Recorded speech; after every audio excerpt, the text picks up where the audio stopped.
Good morning, good afternoon, or good evening. My name is Robin Stein, and I'm a proud board member of the JDC, the American Jewish Joint Distribution Committee. Welcome to the third webinar on online programming from the JDC archives in honor of my mother and in memory of my mother, Miriam Mimi Pasternak Tobin. My mom loved learning about modern Jewish history and was so inspired by the remarkable leadership of women like Laura Margolis and Olga Feinberg. She was the daughter of an immigrant from what is now Ukraine, who initially lived in Cuba before moving to the United States. She was so appreciative and valued the support of Jewish organizations such as the JDC. My mom believed in preserving and sharing knowledge of Jewish heritage for future generations, and I know that she'd be so pleased that the JDC archives continues to highlight important moments in Jewish history. For those of you who aren't as familiar with the JDC archives, it holds the records of the JDC, also known as the Joint, since the JDC's creation over 100 years ago.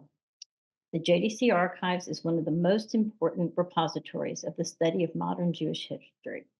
Visiting scholars from around the world, as well as publishers, journalists, family researchers, curators, filmmakers, and others use our collections for their research. And I personally have used their online archives to search some family history, and it's really fascinating. We also offer fellowships to enable scholars to conduct research in the JDC archives. One of these fellowships is the Fred and Ellen Lewis JDC Archives Fellowship that was initiated in 2012 in tribute to Ellen Lewis, a German Jewish refugee who worked for the JDC in Shanghai and also in New York. Our speaker today, Dr. Rebecca Kobrin, was a recipient of the Fred and Ellen Lewis JDC Archives Fellowship in 2022. Dr. Kobrin is the Russell and Bettina Knapp Associate Professor of American Jewish History at Columbia University, where she is also the co-director of Columbia's Institute for Israel and Jewish Studies and a member of their task force on anti-Semitism. She is a prolific writer and editor. Highlights of her published works include Jewish Bialystok and its Diaspora, which was awarded the Jordan Snitzer Prize in 2012 for the best book in modern Jewish history concerning the Americas. She also serves as the editor of Choosing Capital, The Jewish Encounter with American Capitalism, and is a co-editor with Adam Teller of Purchasing Power, The Economics of Jewish History. Her forthcoming book, A Credit to the Nation, Eastern European Immigrant Bankers and American Finance, 1870 to 1930, will be published by Harvard University Press in 2025 and looks at the lost world of immigrant banking. Her writing regularly appears in the Washington Post, CNN, The Guardian, and the Jerusalem Post. The title of her lecture today is JDC and the Power of Female Diplomacy, the Life and Leadership of Laura Margolis and Olga Feinberg, 1939 to 1949. Our format is that the speaker will present for about 45 minutes, and this will be followed by 15 minutes of Q&A. Please note that your microphones are turned off, and we will take questions via the Q&A function. You can send us questions at any time during the lecture. Dr. Kobrin will now begin her lecture. Thank you, Robin, so much for that wonderful introduction. And I want to just thank everyone for coming today, and also thank Isabel Rohr, all the people behind the scenes, Abra Cohn, Slava Mitzel, who helped me with some of the pictures, and of course, the Fred and Ellen Lewis Fellowship that helped support part of this research. So I have benefited from researching in the JDC archives for decades. My first book, which looked at Jews' relationship to Eastern Europe and their support of life there before 1939, was integrally helped by what is contained in the JDC archives. And my current project that seeks to bring American Jewish history, American diplomatic history, and women's history into conversation with one another has, as I will lay out, been formatively shaped by what I have found in the JDC archives.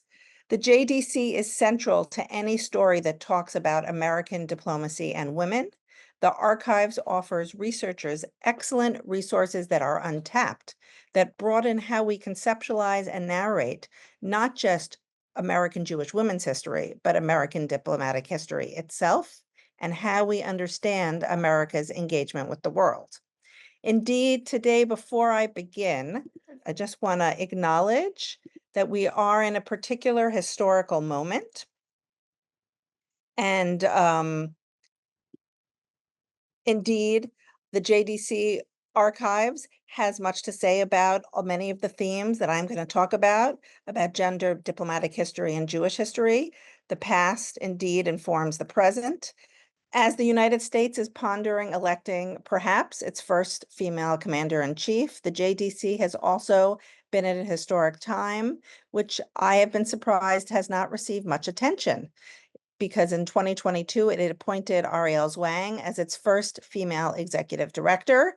She follows an illustrious list of leaders, including Bernard Kahn, Joseph Hyman, Joseph Schwartz, Moses Levitt, Charles Jordan, Ralph Goldman. But I wanted just to note how important it is that at this moment in time, the JDC has a female leader. And I will argue today that her appointment must be seen as part of a longer story in which the JDC has long acknowledged the power of female leadership and diplomacy as they deployed women in key roles throughout the world.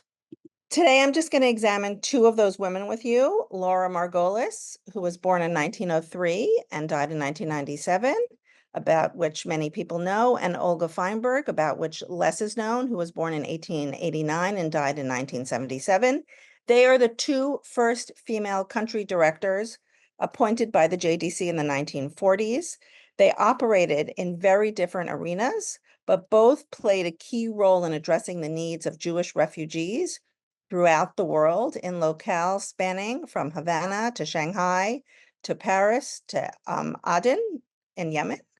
They followed in the footsteps of women like Harriet Lowenstein, who right after World War I was integral in Europe, and Amelia Greenwald, who helped develop healthcare in Poland. But these women, others have spoken about in this wonderful series of webinars.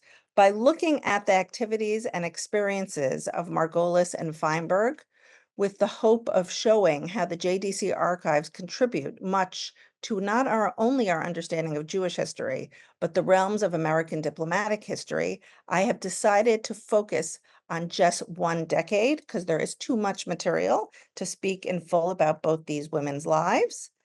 But the JDC had women like Margolis working in American embassies and female doctors like Feinberg negotiating with British colonial authorities.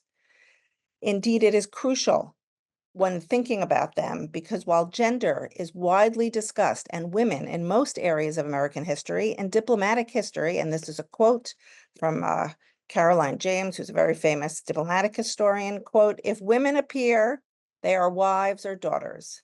Indeed, as another scholar has noted, the core narratives of international politics remain almost totally depleted of women," end quote. So I hope that my lecture will not only introduce this audience, but scholars throughout the world to the archival treasures contained in the JDC archives, because they show how female leaders operating in many arenas contribute to a broader understanding of America's place in the world and the gender dynamics informing that. So I want to just begin and just talk about why I am only looking from 1939 to 1949, because this is a decade in my mind that saw world Jewry transformed and reconfigured, and the JDC was at the core of understanding how to address the many challenges of this decade.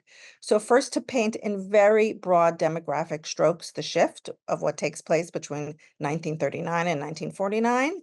In 1939, the world Jewish population is 16.6 million, with the majority living in Europe. 9.5 million Jews, or 57% of world Jewry, live in Europe. And around 4.8 million Jews live in the United States, and a little over 3 million live in the Soviet Union.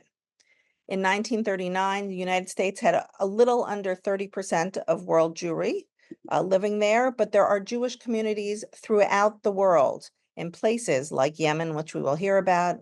50,000 lived in Yemen, 100,000 lived in Iran, many lived in Iraq. The largest community in North Africa was almost 300,000 in Morocco. This is all dramatically shifts by 1949, when the world population has shrunk to 11 million. But not only has it shrunk, it is totally redistributed throughout the world. Indeed, as we know, between 1939 and 1949, the Jewish population in Europe plummeted from 9.5 million to 2.7 million. The Jewish population in the United States only grew slightly to 5 million, but because of the destruction of European Jewry, it now represented 45% of the world Jewish population. And indeed, the Jewish population of the new state of Israel was a little over 1 million, but it would see a significant increase annually after that, with groups such as the whole entire Yemen community, which we will talk about, migrating to Israel within shortly after its founding. Indeed, what I want to just point out is that women are actually deployed throughout the world, as we can see from these. The red dots are Laura Margolis, the blue dots are Feinberg, but if we would actually map out other women that the JDC deployed, we would actually have them all over the world. It is in this pivotal decade that the JDC starts appointing and deploying women as country directors. And among them is Laura Margolis, who is indeed probably the most famous. When she's asked in an interview in the 1980s why she actually applied to work at the JDC, I think this quip indeed captures what she saw in the JDC. Quote, "If I had been a man, I probably would have joined the Navy to see the world, but since I was a woman, I joined the JDC," end quote. Framing her own career in this militaristic terms, Margolis hints at the ways in which her work for the JDC intersected with how she understood the state, but also with understanding America's place in the world. Born in Constantinople in 1903, she was actually the granddaughter of the Sultan's personal physician. So she lived in Constantinople until the age of 10, and then she left the Ottoman Empire, settling in Ohio. She remained fluent in French, Spanish, German, Turkish, Greek, and Yiddish because of her years in the Ottoman Empire. Margolis, and this is key to understanding her success, both at the JDC, but also, as I argue, as a diplomat for Jewish refugees, but also for thinking about how America is seen as in the world. Margolis then in the United States in Ohio gets a BS from Ohio State and a social work degree from Case Western Reserve. Her first job is in Cleveland at the Associated Charities of Cleveland. Her reputation for efficiency enabled her then to find employment as the director of the Buffalo Jewish Welfare Society.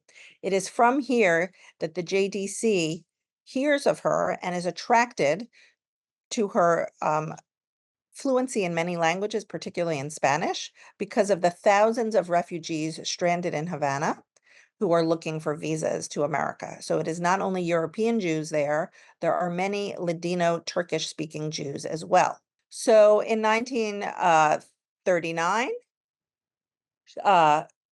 Margolis travels to Havana, where she quickly earns the respect of the overwhelmed State Department there by helping those refugees fill out the necessary forms, conducting interviews, seeing whose candidacy to enter America should be prioritized.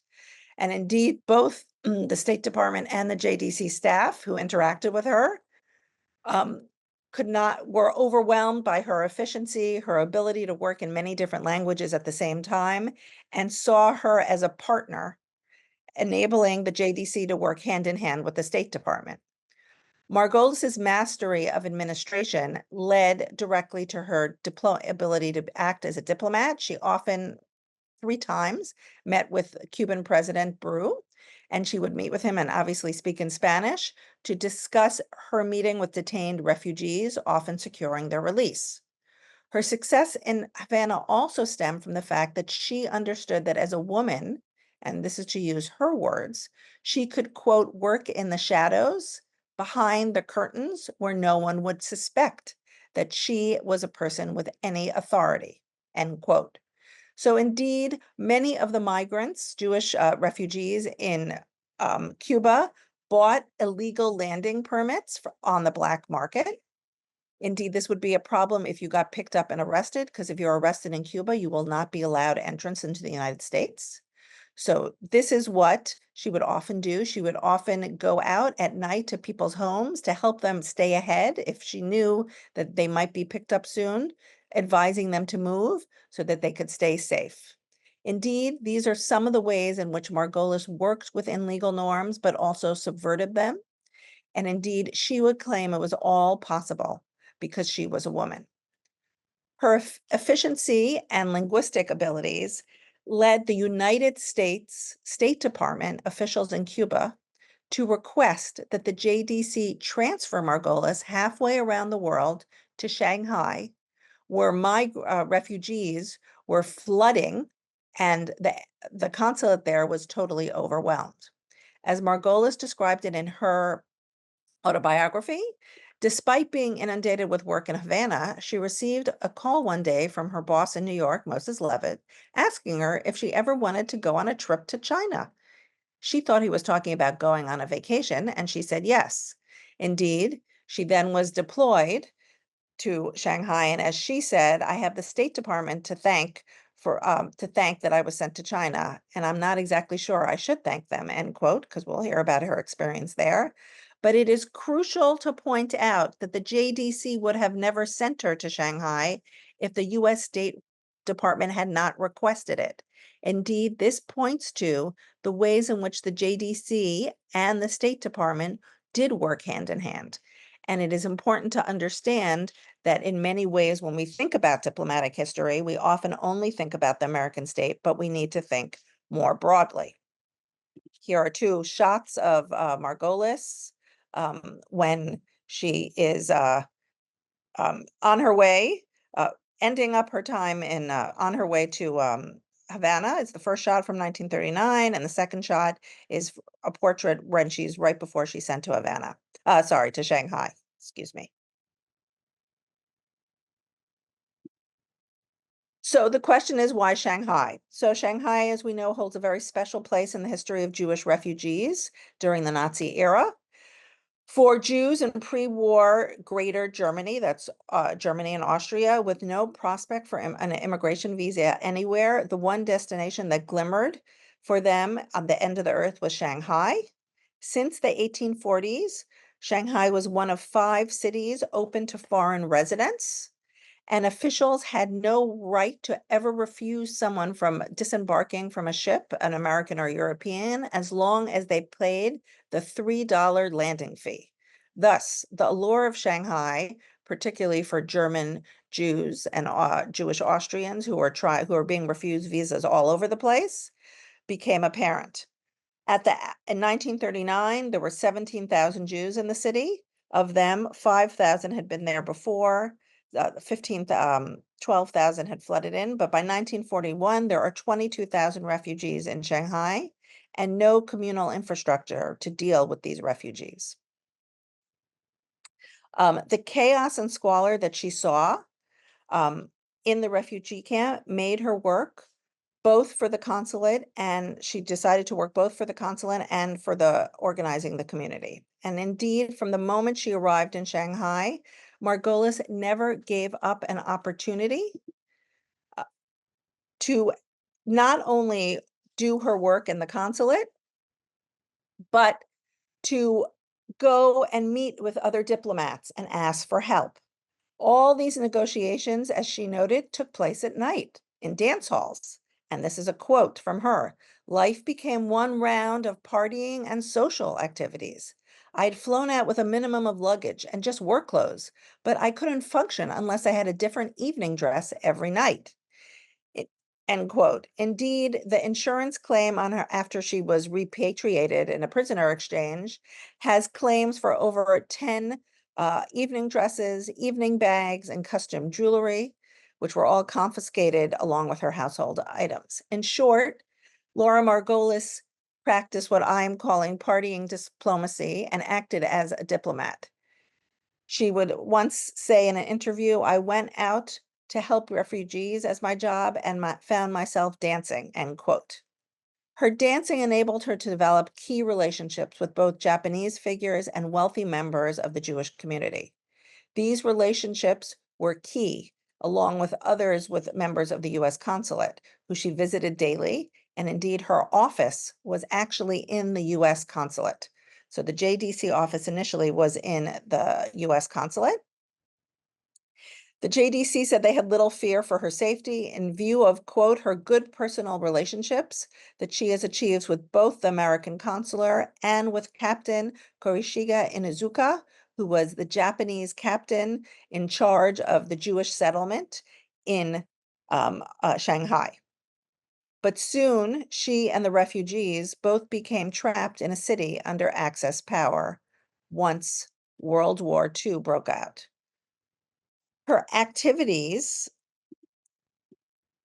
on December 8th, 1941, and it's important to understand that the war, because of the time difference, was took place, it broke out a day later. The day the war broke out demonstrates how Margolis used her charm, quick thinking, and I would say American boldness to do what male leaders before her in the Jewish community had been failed to do. First, the first thing she did when she heard that Japan had declared war on the United States is she tore up copies of all the reports that she had sent to the JDC since arriving, because she had been engaging with the wealthier members of the community, and she did not want to reveal the identities of anyone and put them at risk. Indeed, she took all these reports, and as she said, she flushed them down the toilet. Then she daringly telephoned the Japanese consul, Captain Inuzuka, who had taken over the top floor of where she was living, the Cathay Pacific Hotel, that's the hotel built and owned by Victor Sassoon, which was then reappropriated and taken over by the Japanese. She used all her charm and diplomatic skills, and she sat down with him, even though she was extremely nervous, and had a tea ceremony with him. And in that tea ceremony said the following, quote, look, you and I now both represent two nations fighting each other, but we have a job to do. You have to keep the 22,000 refugees quiet. You cannot afford hunger riots on your hands while you're in the midst of occupying this big city. I will help you keep the refugees quiet if you give me permission to borrow on the credit of the JDC, and if you give me access to there was a boiler, various equipment. Indeed, Inuzuka agreed to her deal, and she was able to borrow money freely and take the boilers that had been in Victor Sassoon's warehouses to build a new kitchen for the for all the refugees, Jewish refugees in Shanghai.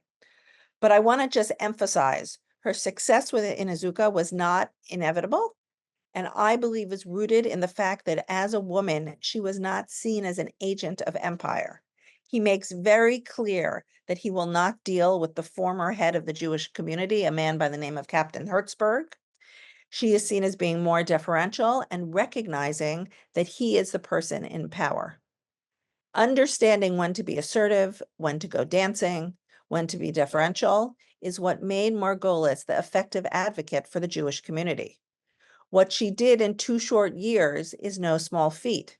She successfully lobbied the occupying Japanese forces to allow her to raise funds, to release funds that were held in bank accounts in Shanghai to care for the refugees.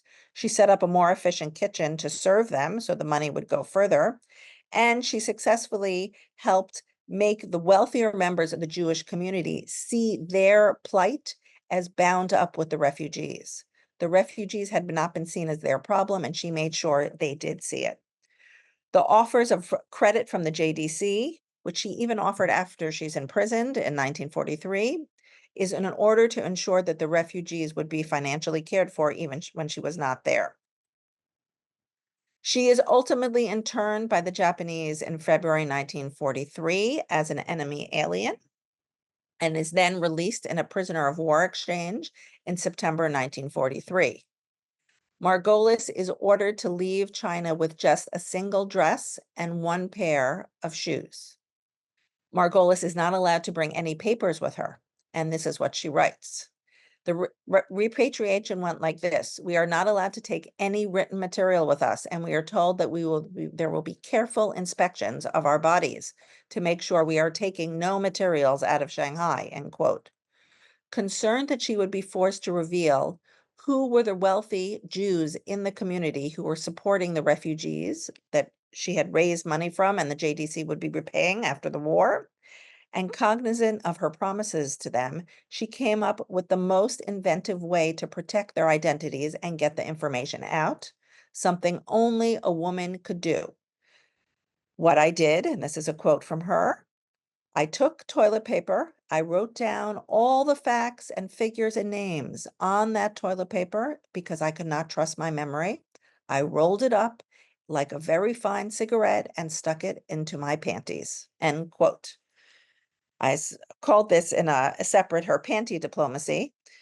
But once on the ship, she took out that and wrote a full report for the JDC so that they could see all the people who had loaned money and needed to be repaid.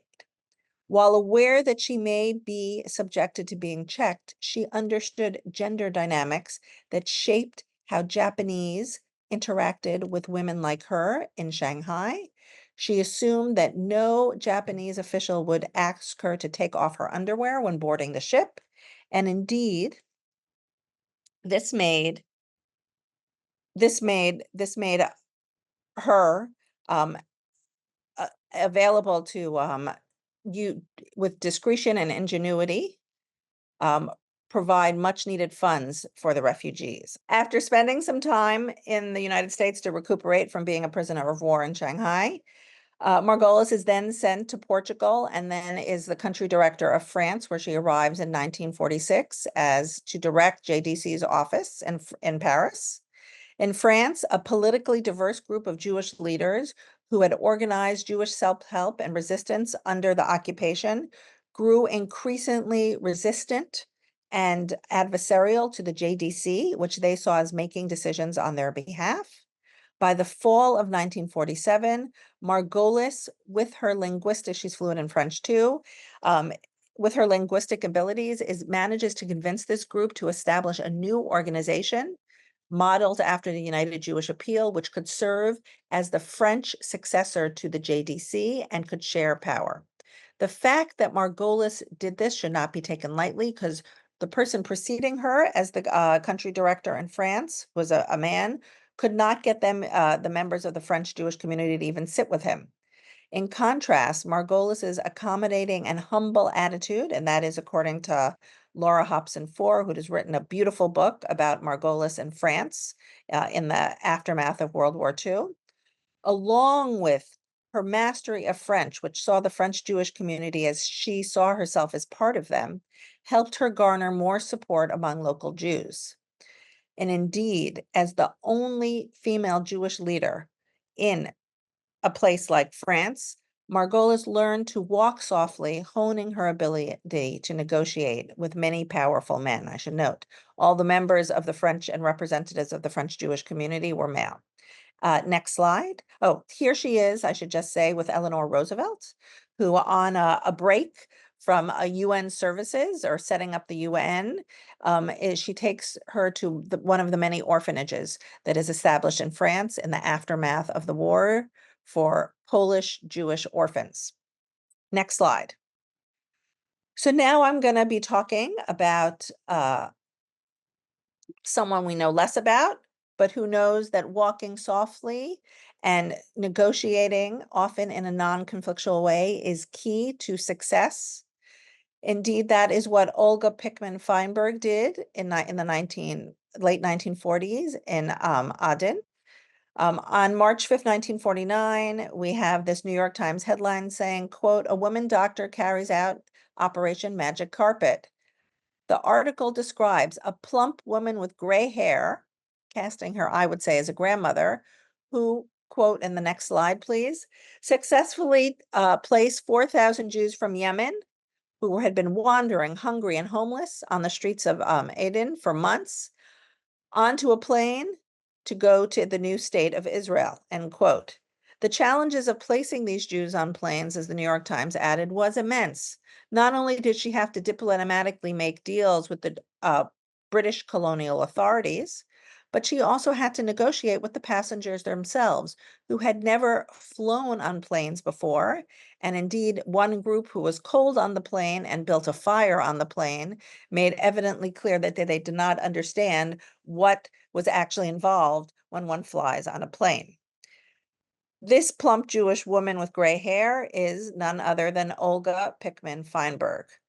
Feinberg found herself in Aden representing the JDC because she had medical training, not because she had any training in diplomacy. The JDC made her the second country director head in doing the operations in Aden, because they saw her as best equipped to stop disease from spreading among the refugees flooding into the camp from Yemen. But her diplomatic skills had been honed for years of globe-trotting, and most importantly, her decade living in Jericho as the only Jew and the only doctor in the city. Indeed, it was these skills which enabled her to coordinate a mass movement of Arabic speaking Jewish refugees out of the Arabian Peninsula to Israel.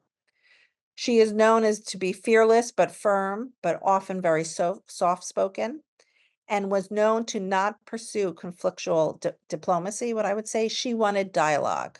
Olga Feinberg is indeed not as well known as Margolis, but she offers a valuable lens to which to examine the intersection of medicine, diplomacy, and gender in the JDC. The JDC had long been a healthcare pioneer, transforming healthcare for Jews in Poland and Palestine. Indeed, she showed how healthcare could provide a bridge between different communities. So now we're just going to see a video, a quick video, because I'm not sure how much people know about the history of the JDC in Yemen and Aden. Planes came. This is the far end of the Near East. This is Aden, a British protectorate 1,600 air miles south of Lydda Airport. These men running across the sands to greet the plane are refugees. In 1947 and 48, 5,000 Jews escaping terror and slavery in the backward Arab state of Yemen fled to Aden. They risked their way across barren mountains, forbidden borders and desert sands. Most came on foot, and lucky were the old ones with a donkey to ride. They left without possessions and they arrived in rags. They came because they had heard in Aden Jews could find help. This is the moment of deliverance. Imagine it as if you were one who had fled. Conceive it as one for whom the world of machines ends with a spinning wheel 50 centuries old. And now out of the sky comes a thing such as you have never seen in your life. A great machine that flies. Yet you know in a way what it is. For the words of the Lord are there to read in the Holy Writ. Tell the children of Israel how I bare you on eagle's wings and brought you unto myself. Now you step up.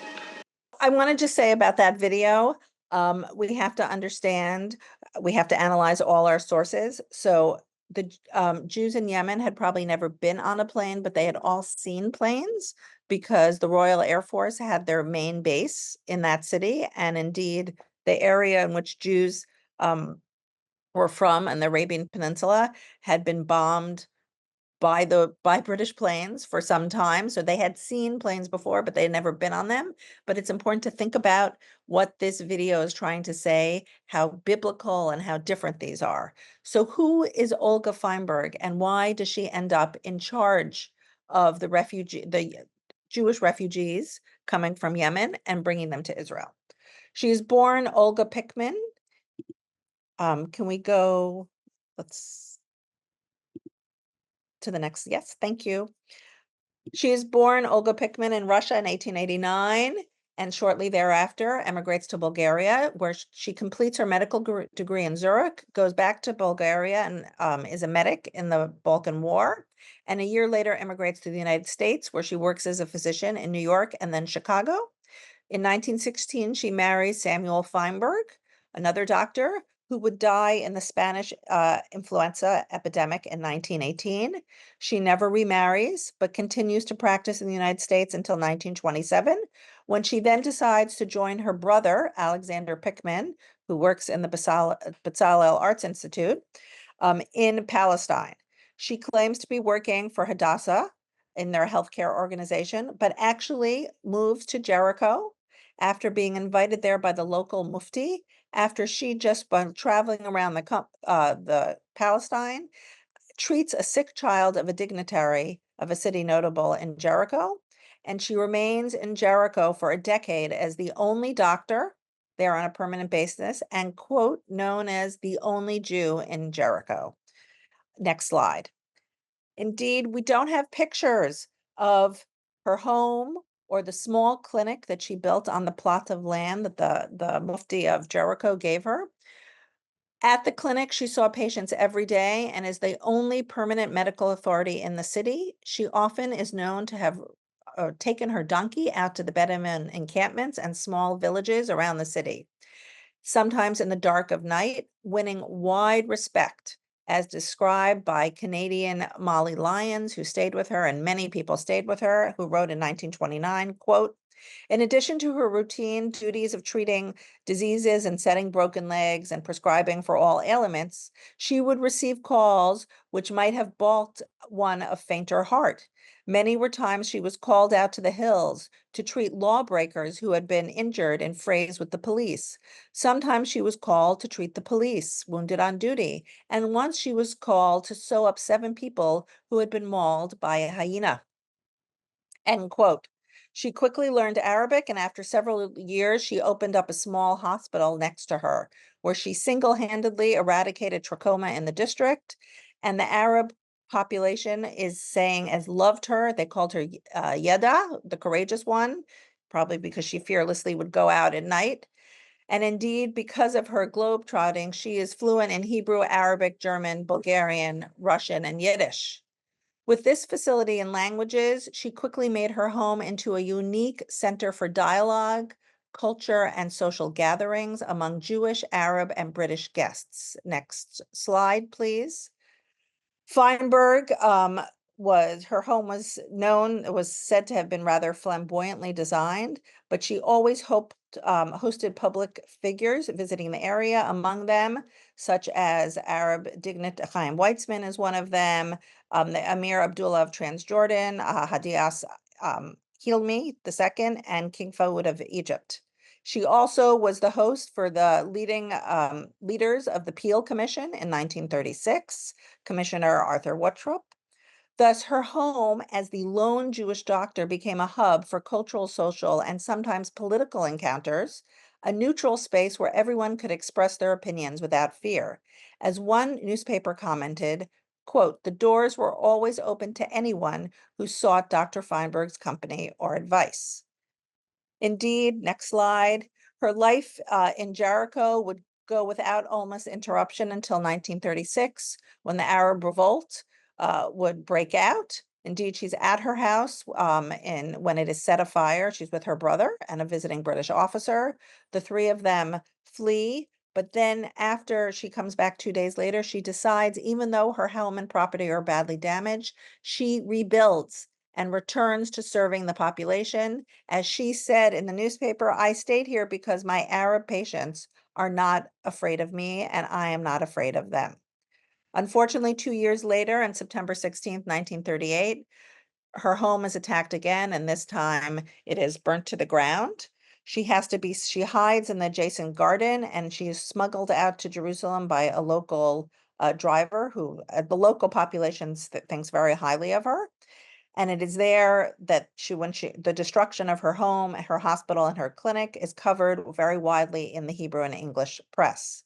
After several months in Jerusalem, she then heads off to work for the Women's WIZO, the Women's International Zionist Organization in India. but it is traveling to India through Aden in 1946, where she unexpectedly encounters the Jewish refugees. She describes seeing them in the Jewish refugees from Yemen and Aden on the sidewalks, and this is a quote from her, living in the middle of the streets, sick and starving everywhere. She called it a misery like I could not believe. And then when she actually went to visit the camp, she saw that the doctor and nurse were about to leave with no one to fill their places. So she volunteered, and then shortly thereafter is actually appointed by the JDC to run. So can we go to the next two slides? So this is the Jewish refugee camp in Aden. It's Camp Hashid. As you can see, everyone lives in tents. Many people traveled hundreds of miles with camels to get there. It is important to understand she takes over as a temporary administrator, but the previous administrator, Dr. Elkanah, another doctor, is hated by the Jewish refugees as he is seen as being violent towards them. She not only creates peace among the refugees with the JDC, but after taking over on December 2nd, 1947, anti-Semitic riots in Aden, which causes the death of 76 members of the Jewish community there, cause over 1,500 refugees to come and flood into the camp, which the British had kept in an impermanent state. They wouldn't allow a telephone to be installed, and they completely cut it off from the rest of the world. They wouldn't allow permanent buildings. After this riot in December 1947, when the British colonial officials came to check on the camp, Feinberg negotiated with them to get not only a telephone and buildings built, but to make it a recognized place in which the JDC can negotiate with them. Indeed, they came to the camp because they had actually heard a rumor that she had been killed, speaking to the fact that the total lack of communication between the British colonial authorities and those in the refugee camp running it, which she made different. It is through this that she then started negotiating with the British authorities about the airlift, which ultimately led to the article we saw in the beginning of Jews being airlifted from the Operation Magic Carpet. But here's why I want to speak about why it's so important to think about researching diplomatic history through the JDC archives. When Feinberg dies in 1977, except for a short letter to David Ben-Gurion in the 1960s, in which she briefly refers to her time in Jericho and Yemen, we have actually no other records of her activism or activities. And indeed, it's only we can find about her great skills in negotiating by looking at JDC archives and archives of the British colonial authority in Aden. When she would leave in 1949 after setting up the framework through which all the Jews got relocated, there is no other record left of it. So I have some words of conclusion, and then I look forward to your questions.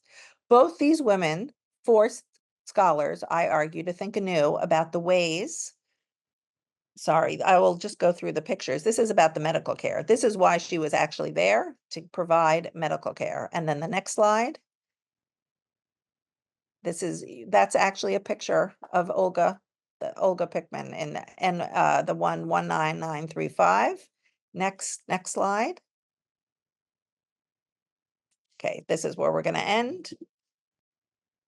Her airlifting the entire population to Israel. So both these women force scholars to think anew about the ways in which we conceptualize and theorize what constitutes the Jewish political tradition and American diplomatic history. Both show the power and richness of using the JDC archives to think about the role women have played, not only in Jewish history, but in international negotiations and diplomatic relations. Laura Margolis, starting with her activities in Havana, then going to Shanghai and France in this period that I looked at, was not just an American Jewish philanthropic worker toiling in an international arena. She should be considered as central to the narrative of American diplomatic history. Not only was she sent from Havana to Shanghai to meet the needs of the State Department, but her correspondences are filled with familiar tales of globe-trotting political intrigue, bureaucratic rivalries, cocktail parties, tense negotiations, and imprisonment that compromise traditional diplomacy. She met with representatives of the Japanese government, of the State Department, and in France of the newly elected French government. Moreover, she knew that probably better than anyone in the State Department who was in charge in Shanghai and what was taking place on the ground. Similarly, Feinberg's abilities to cultivate relationships became central to her success. She mediated disputes between competing factions in the Yemenite refugee community and negotiated with British imperial authorities. In short, American diplomatic history, by considering women like Margolis and Feinberg, can only be fully told if we think about how they shaped America's engagement with the world, because the JDC is seen as an American organization. I end with the question of, would a man have succeeded in the same way under such circumstances? Indeed, both Margolis and Feinberg were preceded by men in their positions, and Laura Margolis, as I've highlighted, totally used her gender to negotiate many complex things taking place in Shanghai, both before she's imprisoned and after she's imprisoned. Indeed, as one woman wrote to her family in Ohio in 1942 from the Shanghai refugee camp, quote, "Your friend, Miss Laura Margolis, is here and in charge and leading the work of the auxiliary work for immigrants. She is a woman who is cleverer than any man who has held the post before her, and she is highly respected to the benefit of the entire immigrant community," end quote. In sum, Laura Margolis and Olga Feinberg were both single, childless women, which enabled them to go out throughout the world. But they force us to expand how we theorize diplomacy, politics, and Jewish philanthropy. Scholars tend to think of diplomacy as something that only occurs in embassies, palaces, or perhaps aboard warships. But really, diplomacy is about the relations between nations of people. Scholars who use state archives to weave their tales cannot see the activities of women like Feinberg and Margolis. And indeed, long before the United States would select a woman as Secretary of State with Madeleine Albright, indeed decades, the JDC appreciated the power of female diplomacy, not hesitating for a moment to seize the reins once the US government could no longer represent the interests of the refugees in Shanghai. Margolis assumed the mantle of leadership and indeed helped them survive throughout the war. Their actions should be remembered because they show the important role that women play in politics, and indeed how Jewish philanthropy and Jewish politics are often interwoven, but they are key to understanding the larger geopolitical puzzle in which Jewish women throughout the world played central roles in reshaping international relations and indeed America's place in the world. Thank you. Thank you so much. I mean, these women are incredibly fascinating and just remarkable, so resourceful and smart. We have a couple of questions already and some comments, and I'm going to start with the comments. Two people have mentioned that their families were in Shanghai, and they benefited from the work that she had performed there, and they were so fascinated to learn more about Laura Margolis, and this really very appreciative of the work she did in the JDC. Two questions appear regarding Cuba and Laura Margolis's time there. One was if she had any role in helping passengers with the incident of the St. Louis. And also, someone wanted to know if, had she stayed longer in Cuba, do you think that there would have been more immigrants that might have been allowed to seek refuge there? So she arrives after the passengers of the St. Louis, so she is not involved in their plight or case, but they perfectly illustrate many of the issues that are come to play. So many people actually don't have all their documents in order. Or I would say many people don't even have their documents. So would more people have probably she is an amazing person. There's a total bottleneck in the processing of documents. And she basically, because of her fluency in so many languages, is able to ease it up. So would more people have maybe been able to gain entrance? Perhaps. Yes, it's impossible to know. She was an amazing administrator. That's what I want to say. Amazing administrator. And I apologize to everyone that my PowerPoint didn't work. So I am not as resourceful and as good of an administrator as Margolis, but I hope you got to see all the pictures because there are many great pictures in which to think about. Margolis was a very stylish woman also, or was aware of understanding how, as a woman, she could do certain things that other people could not. Okay.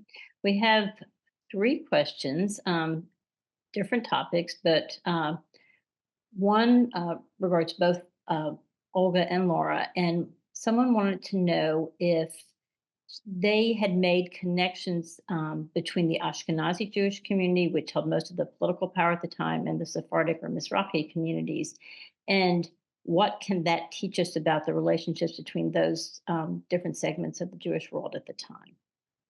Okay, good. Excellent question. So Margolis is actually sent to Cuba because she can actually interact with both communities, both the those from the Ottoman Empire who are known as Turcos, the Turkish Jewish emigres, and the East European ones, because she spoke both German and Turkish. So she is a bridge in that many of them sought immigration to the United States, and she was a bridge. I don't think she saw as her communal project as making a bridge between them. And indeed, in France, the division of the community that she discussed is political divisions, and the French Jewish community is deeply, deeply divided. It does not have the North African Jews only come much later to France. So it is mostly dealing with Jews who are of East European origin and Jews who were saw themselves as originally French. And those are the divisions that she deals with there. Feinberg is fascinating. So much more work has to be done on her. She clearly is a bridge living in Jericho, not just between, Ashkenazi and Mizrahi Sephardi, but literally between Jews and Arabs. And she wants them to be in conversation with each other. She holds dinner parties and invites people like Chaim Weizmann and other Zionists to speak with local Arab leaders. She brings in British dignitaries at the same time. She is about encouraging dialogue. I don't think there actually probably is 1 or 2 other Jews who are living in Jericho, but it's hard to talk about a Jewish community in Jericho. And she does not then, when she leaves, or forced to leave Jericho, she mainly stays in Jerusalem and helps with healthcare to all who need it in Jerusalem. Interesting. We have several comments about people who had relatives who had spent time with Laura. One person knew her dad knew her when she worked in Israel and has wonderful things to say about her. Another person's mother was a social worker in Paris for the JDC and has some correspondence between her mother and Laura Margolis in You the should give it to the JDC archives. I think they are in the JDC archives already. Okay. And so one gentleman has commented that when Laura Margolis arrived back in New York after being repatriated from Shanghai in the prisoner exchange, the State Department was eager to meet with her. However, she ducked the State Department representatives, one waiting for her, and did not want to talk to them. And he comments that this would appear to show that she did not see herself as a representative of the U.S. government, but rather as a social worker. So, Yeah, but so that's interesting. So she later does go meet with the State Department. She's in America for a while after being repatriated, and she does have a later meeting with them. So there are State Department records on that. And she actually conveys who is in charge on the ground, or to be specific, who the Americans can work with and who they should not trust. So, I mean, I think in many ways it is very interesting because the US Embassy closes up shop years before she leaves, So she actually has more knowledge of who the personalities are on the ground, right? And I think that this is an interesting thing for us to be thinking about. I think she would say that she is a social worker, but she knows that she is acting in ways that most social workers do not act. Most social workers do not deal with, um, the ruling authorities of the Japanese, most they deal with their clients. So she's looking both up and down. So I think in many ways, this is the way she liked to present herself because she was thrust into this position, but I would say that she handled it with great aplomb and has much to teach us because the State Department did not just see her even if she doesn't initially respond, they see her as having knowledge that others do not have. Some comments about people who were familiar with Laura. Um, Ellen Heller mentioned that several years ago, she met with former Secretary of the Treasury, Michael Blumenfeld, and he's called her a saint. He actually grew up in the ghetto. He was a refugee from Germany with his family, so a saint, among other wonderful things. So, well, let me see. I think, I guess I'm gonna just end with this, is that I tried to try to make it speak to the present. I love when the history of the JDC speaks to the present, and I didn't wanna use the terms, but I just wanna say that these women are remarkable. Laura, after Paris, she does then go to Israel. She is integral in saving hundreds of people's lives, if not thousands. And she does not take the credit for it. But the reason, and you have to understand why all the different women who are deployed by the JDC are extremely capable and are successful, but they are childless. And it is important to understand um, how that enables them to they are globetrotting. They go all over. And they are really incredible. And it is incredible at such an early stage that an American organization and that it is a Jewish organization is deploying women and putting them in charge. And that is something that we should not in any way overlook or think is inevitable, but it is really a pioneering vision of what women bring to leading communities that is unique about the JDC. I agree. Very well Yes. said. Well, thank you so much again. This has really been an amazing hour, and we appreciate everything that you've done research wise. Um, I want to let everyone know that the next webinar will take place on October 10th, and Maria Madalena Irimia, the recipient of the 2023 Max and Cecil Story Chess and JDC Archives Fellowship, will give a lecture on Wilhelm Bilderman, who was JDC's representative in Romania from 1920 to 1947. And you can sign up for that via our Facebook page or the link in the chat.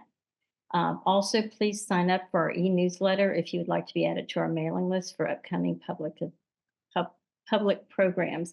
And we've included that in the link in the chat.